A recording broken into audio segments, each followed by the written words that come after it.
is Shakita Greer, and I teach kindergarten at Sunny Carter Elementary School. You may notice that today I'm not filming in my classroom.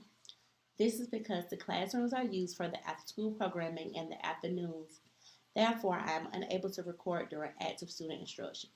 However, everything you will see and hear today reflects my real daily teaching practices, classroom routines, and the exact way I integrate research-based literacy theory into instructions across the school day.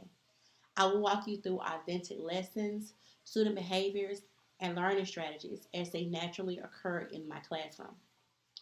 The 5 theories that guide my daily teaching decisions are Jean Piaget's cognitive learning theory, B.F. Skinner's behaviorism, Lev Vygotsky's social cognitive learning theory, Abraham Maslow's hierarchy of needs, and Golden Sumner's simple view of reading.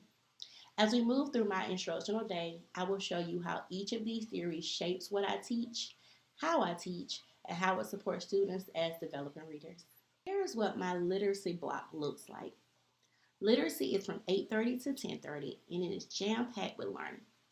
During this time, students work on letter sign relationships, blending and decoding CVC and CVCE words.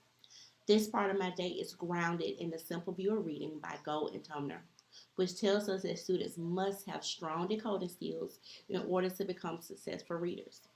Without automatic word reading, comprehension just cannot fully develop. I also apply Skinner's behaviorism during phonics instruction through direct feedback and positive reinforcements. When students correctly blend sounds or read words accurately, I provide immediate praise and reinforcements to strengthen their reading behaviors. I do this with Class Dojo, and I also just go up to them and tell them how proud I am of them. This helps build confidence and increases repeated success during decoding practice. Okay, so at 9:15, we try to transition into our daily reading lessons. Students engage in guided reading, shared reading, and text discussions. This part of the instruction reflects Vygotsky's social cognitive learning theory, as I provide scaffolding and guided support while students discuss the text and share their thinking with their peers. Through modeling, questioning, and discussions, students work within their zone of proximal development to strengthen comprehension. This lesson is also connected to Piaget's cognitive learning theory, as students actively construct new knowledge by making predictions, story elements, and drawing conclusions from what they read. Instead of passively receiving information, students learn through interaction with text, visuals, and discussions. At 9:40, students move into their daily writing instructional block.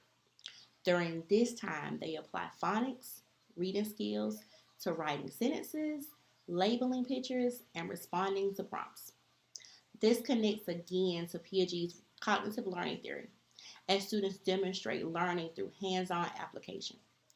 Writing allows students to actively construct meaning rather than just recognizing it.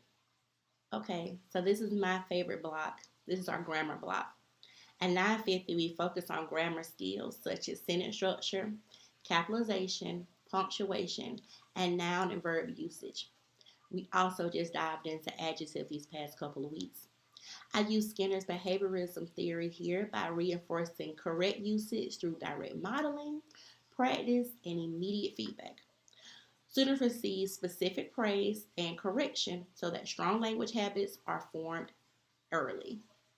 Lastly, we are now in our final block, which is our group blocks. So from 10 to 10:30, I work with students in small groups for targeted instruction.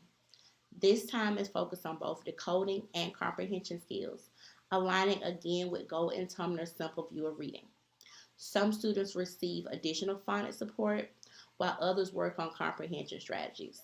And then, of course, I have my tablet groups and I have another teacher-centered group. This small group setting also reflects Vygotsky's social cognitive learning theory, as students learn through a socially supported environment with guided instruction and peer interaction. At the same time, I'm always mindful of Maslow's hierarchy of needs during small group instruction. I ensure students feel emotionally safe, supported, and encouraged so that learning can occur without fear, frustration, or anxiety. Meeting students' emotional needs is essential before academic growth can take place. Technology plays a powerful role in how I reinforce, extend, and differentiate learning through my ELA block.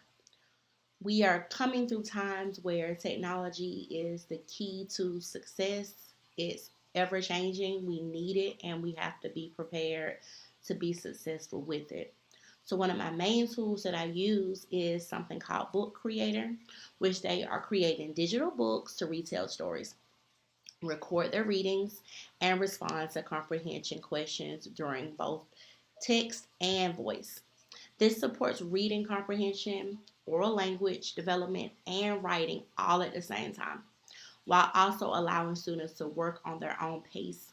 I also use Blookit.com as a motivational tool after phonics, grammar, and vocabulary instruction.